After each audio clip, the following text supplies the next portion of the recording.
This is the weekend the team and you have all been waiting for, because you're not going to see the Kansas City Chiefs. They get to watch and learn from everybody else. What are they looking for today on Locked On Chiefs?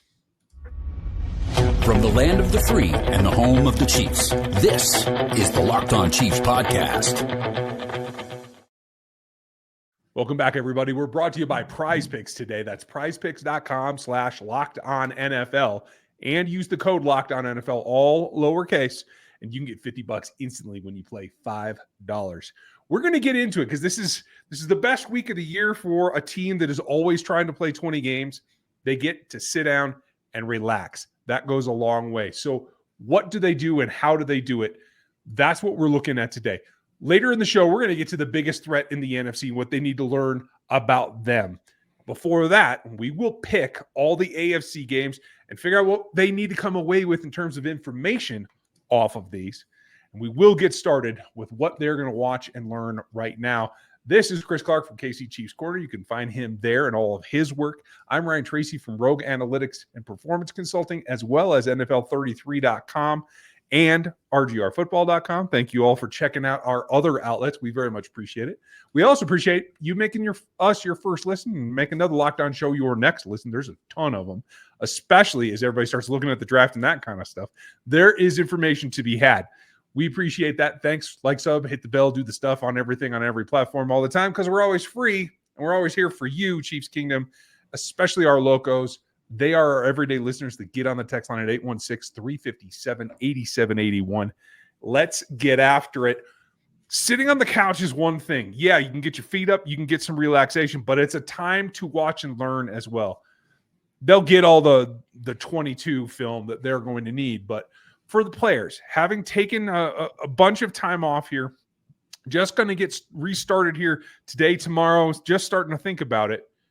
What, if you are in that situation, are you looking for the most from these games that they're going to watch on broadcast initially? I think what I'm looking for most is just, who do they think they're going to play and who do they think they need to focus on? The reality is that the most likely scenario is it's going to be somebody in the Houston and the Chargers game. That's the most likely scenario, but we'll see if that ends up being the case. I'm really going to be curious as to, can everybody stay healthy? Because a lot of these teams have been playing multiple weeks. I mean, some of them 10 weeks in a row where they haven't had a break. And so it's a question of, can you continue to stay healthy throughout the rest of the postseason and give yourself the best chance? But the reality for the Chiefs is they need to figure out, okay, maybe you're going to figure out Saturday or Sunday. Maybe you're going to be watching who you're going to be playing Saturday or Sunday. You're not going to know until the games are over. But you have to be ready for any opponent. And the nice thing is they have played every single team in the playoffs. They already have an idea as to what every single team can bring and what they can do. And the only problem that they have that goes into that is they've played two of them twice. So they have a really good idea in divisional opponents, and it's really hard to beat a team 3 times in one season like they would have to do for the Chargers. Yeah, that would make it really, really difficult. And I think for them, it's more about honing in on where a team is now than, like you said, the last 2 times that you've played them. Teams do evolve through the season, and obviously there's injuries and stuff. We'll talk about some of the other injuries going on in this wildcard weekend coming up here in the next segment. But it's also a time to figure out how teams go about stuff to prepare. A lot of activity this week around the Chiefs coaches. Matt Nagy, Steve Spagnolo, Mike Borgonzi in the front office, getting a lot of attention around some of the jobs this week. They can still be active and participate for the players, for the coaches, for the front office. Trying to learn what you can from other teams and what they're doing also becomes part of the game plan here. And I like the fact that the Chiefs are getting some exposure, but I'm not too concerned about anybody leaving anytime soon. Do you have concerns about it? I mean, it's always a little bit of a concern. I think that it's going to be difficult for – I talked about this a little bit with Ross Jackson on last night's show. I think the big thing with Steve Spagnolo, it's going to be hard for him to get a head coaching job just because of how bad it went the last time. He deserves a chance, I think. He has shown that he is a fantastic defensive coordinator, and that whole situation was a mess when he took over as head coach. So we'll see if he gets an opportunity. I'll be really kind of surprised about Matt Nagy if he gets a job this time around. mainly because the Chiefs' offense hasn't looked great. And you have Patrick Mahomes. So how much of that are they going to put on Matt Nagy? That's going to be a big question in my mind. And then, you look at Mike Morganzi, I get it. And I don't like it because you just lost another one of your front office guys that was a huge piece of this front office last year to the Panthers. And now you could be losing another one potentially. Obviously, if he's, interviewing for a GM job, maybe that – I don't know. It's good for the organization. It's rough. It's rough overall. It is. And I will caution Mike. The grass isn't always greener just because you got the title. Go ask Ryan, because I don't think Ryan Poles is really in the position that he thought he would be in right now with the way that organization has changed and the role that he's in and who he has to report to. So I would say just temper everything. It might be your shot, but I hope that it holds off. Yeah, and the thing is like when you start looking at Mike Borgonzi, can he go and do a GM job somewhere and be successful? What it really comes down to is, are you going to have an owner that's going to basically give you the reins and stay out? Yeah, I'll put it that way. There's another word I want to add in there, but the reality, and that word is important, because the reality is that so many team owners want to have their hands in the business and they don't have a flipping clue when it comes to football, and they mess things up and they make things a lot harder. I'm not saying that's what's going on in Chicago, but I do think that there's probably part of it. But you also have to have an owner that's willing to open the pocketbook a little bit. And it comes from not only your players, but also the coaches that you need to hire and the guys you want to go get, because some of the coaches, the head coach is the most important probably, but it's all the assistants that are really going to make the team run. And if you're not willing to pay assistants or pay them more than what they're getting elsewhere, or pay them more to come there, you may not get the assistants you want. And that's not something that's covered by the salary cap. So it is an expense, but it's not something that you have a limit on. It's funny you mentioned that, because that is exactly my thesis on the New England job. You can go check that out at NFL 33. I would appreciate it if you guys go get subbed over there. I also appreciate the fact that there are a lot of games here, a lot of things to take away both from front offices, obviously with the players. These games matter not just for who the next matchup is, but who all the matchups are for. We're going to get to picking those games right after this.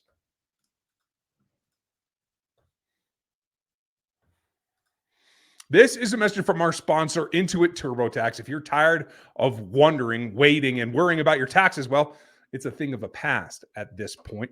You see, taxes don't have to be complicated and stressful. TurboTax is here to change the game by matching you with a TurboTax expert. You can get your work done and right in front of you. No more waiting for answers. No more wondering if you're missing out on deductions. You can get it from form, whether it's one or you have 20, whatever it is. TurboTax experts are there to give you their undivided attention. You'll get real-time updates on their progress so you can focus on what really matters. You don't have to do anything. If you're ready for stress-free taxes and the most money back guaranteed, get over there. Head to TurboTax.com today and get matched up with your expert who's ready to take your taxes off of your plate so that you can focus on your day.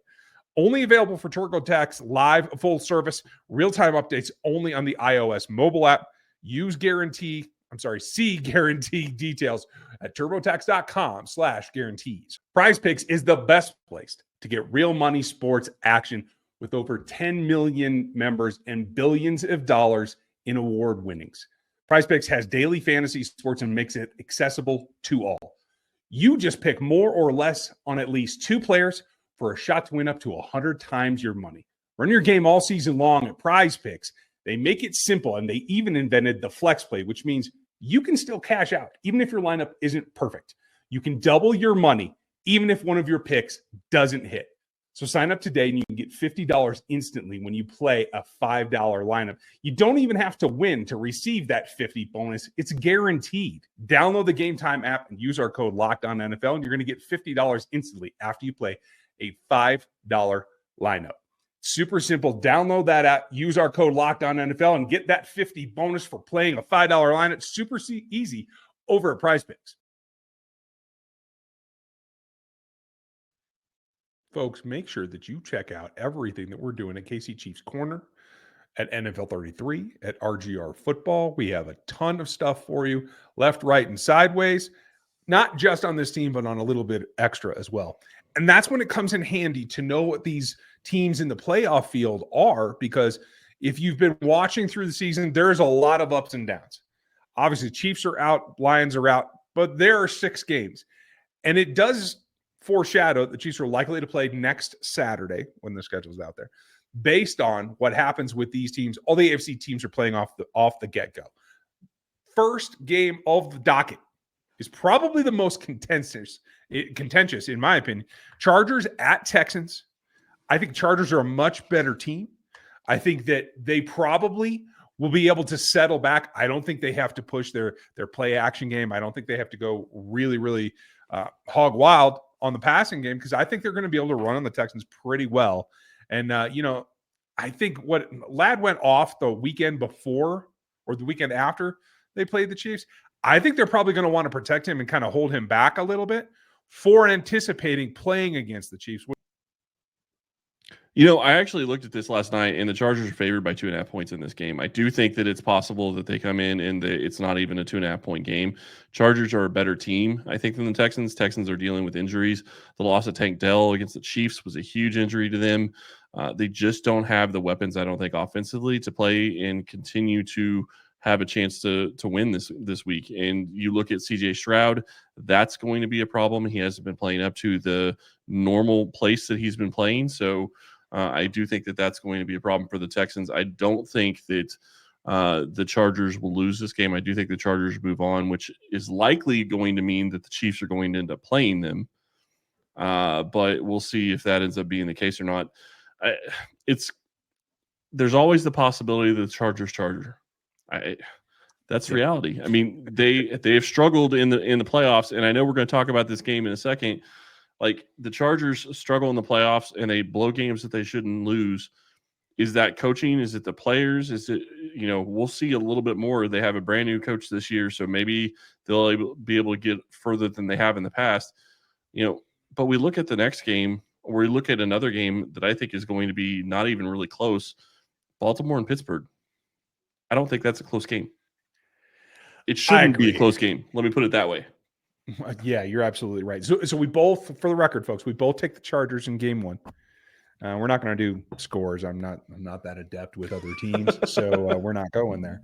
But yeah, I mean, especially if anybody's been watching in-season Hard Knocks as well, there's just a different vibe. Mike Tomlin can't do it all. I still have utter faith in Mike Tomlin as a coach. I just don't think he's got the soldiers to follow him, to tell you the truth. And I think it starts with the quarterback. I think it ends with the wide receiver. And I don't think there's a whole lot in between.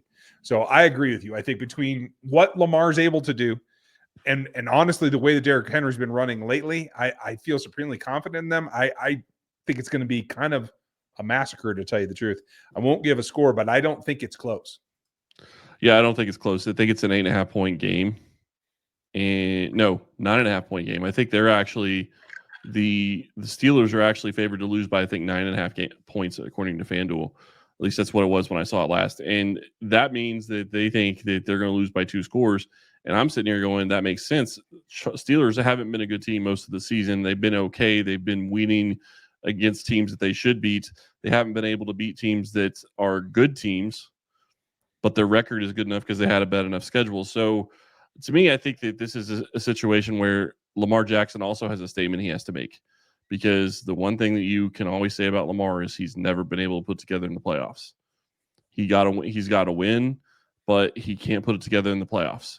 This would give him a chance to show that he can put it together in the playoffs, but obviously it doesn't matter if you can't get past. I mean, even if you get past the Steelers, you're likely going to be playing Buffalo next week, and that's going to be the bigger test. And that's honestly why I'm also hoping for the Ravens to win, because I am looking for that matchup. So for the record, we both take the Ravens as well. Game 3 is going to be very, very interesting, because I think this one has the possibility of throwing a monkey wrench into somebody's plans. The defense that Denver is playing with has continued to progress. They got back on their horse, obviously, against the Chiefs, but it's still a solid pass rush. If you can play discipline, it's the second level for the Broncos that I think they have to worry about. But Khalil, Coleman, I don't think there's a whole lot pushing downfield.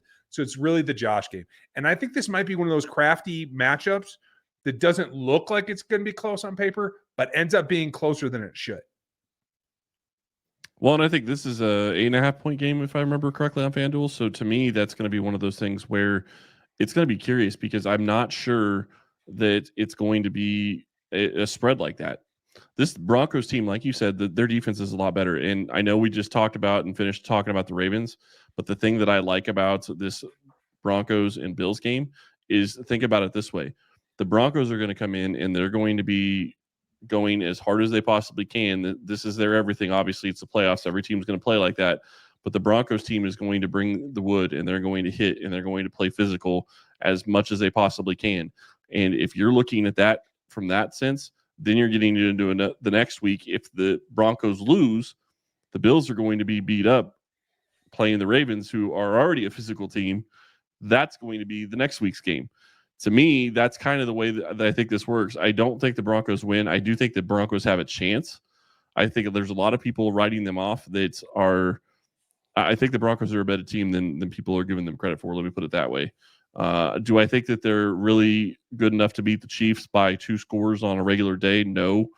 But they're a better team than people are giving them credit for against the Bills, and they have a defense that can actually play against Buffalo, where Buffalo doesn't have a defense at all, and the Broncos actually have an offense that has started to come alive.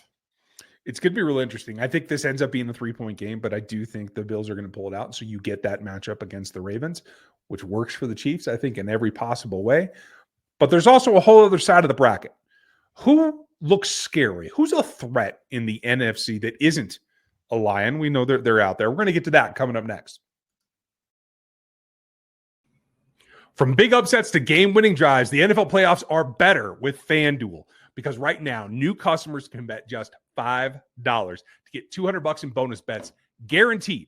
That's $200 in bonus bets back on your account, win or lose. Right now, FanDuel app gives you everything you need for live bets, for same-game parlays, and much, much more. You can get in the action right now, whether it's the wild card round to see what the Bills and Broncos do, whether it's the Chargers or you're just getting ready for the divisional round where the Chiefs are back in it. Visit FanDuel.com today. Get signed up. Get started with $200 in bonus bets. Right now, it's FanDuel.com. Make this playoff unforgettable with FanDuel, the official sportsbook partner of the NFL. This is exciting because I got to tell you, if it's not on a primetime game, I don't watch a whole lot of NFC unless I'm scouting ahead for what the Chiefs are going to face eventually. So these matchups are very intriguing. Now, it looks like I'm hearing reports that A.J. Brown may not be going. I haven't seen that confirmed yet. I don't know if you have. I missed Zay Flowers is not going to play for the Ravens, just so everybody's up to date on the injuries. But it does look like Jordan Love's going to go. It looks like everything's fairly solid there in Green Bay. That is the Sunday afternoon. Afternoon game. 4:30 Eastern on Sunday is Packers-Eagles. So if A.J. Brown's not out there and the Packers are supposedly full strength, how does that look to you? Man, that's rough. I think that the Packers could go in and beat the Philadelphia Eagles. A.J. Brown is a fantastic wide receiver. Saquon Barkley is a playmaker at running back. Obviously, we know that. The question is can the Packers put up enough points, and can the Eagles score points on the Packers without A.J. Brown? Because A.J. Brown makes everything easier for everybody else on the team. So it's tough. I think that it's possible that the Packers could pull off a victory, which if you would have asked me a week ago or 2 weeks ago, I wouldn't have thought it would really be possible. But missing A.J. Brown is a huge piece. Can they overcome it? Yes. But the other part of this is that Jalen Hurts is coming back from a concussion. He's expected to play, but he didn't play last week. I'm not going to say there's going to be a ton of rust, but there's probably going to be a little bit. And, getting your feet back and all of that. So I think that also could play into this game. Yeah, I agree with you completely. And if AJ is able to go, despite missing practice even today, I think that does help Jalen in his return. And the big question I have on that is, do they change what they're going to do based on the fact that Hurts came out with a concussion? Because he is such a runner and such a threat. Are they going to risk him in that situation the tush push. Are they willing to risk that after he's coming back from a concussion? I understand the likelihood is that you're not going to deal with an injury like that again, but I mean, that's the big question. I don't know. Yeah, I completely agree with you. I would not, if it were me, coming off a concussion, I would not call that play, period. Or if I did, it'd be the backup quarterback. That might be a dead giveaway, but that's fine. I'm still willing to do that because I'm not putting the quarterback at risk, especially if I feel like I'm going to get through this game. I'm going to get to the NFC Championship. That's where I'm looking. That's the other problem is if you get through the game and you think you could be playing for another 3 weeks or another month at that point, do you want to risk it? I don't. I definitely, I'm all for the biscuit, but not in that situation. I'm just not going to do it. So I have the Eagles eking this one out. What do you think? I agree. I think the Eagles win. I think the Packers are too young of a team, and I think Jordan Love probably makes the mistake at the end of it. And the defense and the Eagles defense actually helps them get a victory in this one. Makes sense to me. The evening game, Sunday night, 8 Eastern, is Commanders at Bucks. I think everything I needed to know came from Mike Evans when he made that mark. The guy is still bought in. He's still leader of this offense in Tampa Bay. And as great as Jaden Daniels has been, he's taken a lot of sacks. I think ratcheting up, I see a lot of people calling him one of the best 4 quarterbacks in this postseason field. The man's never played a playoff game. So right. I don't buy it. So I am squarely on the side of the Buccaneers. I think they advance rather easily. I don't know that I would say it's rather easily, but I will say I think the Bucs probably advance.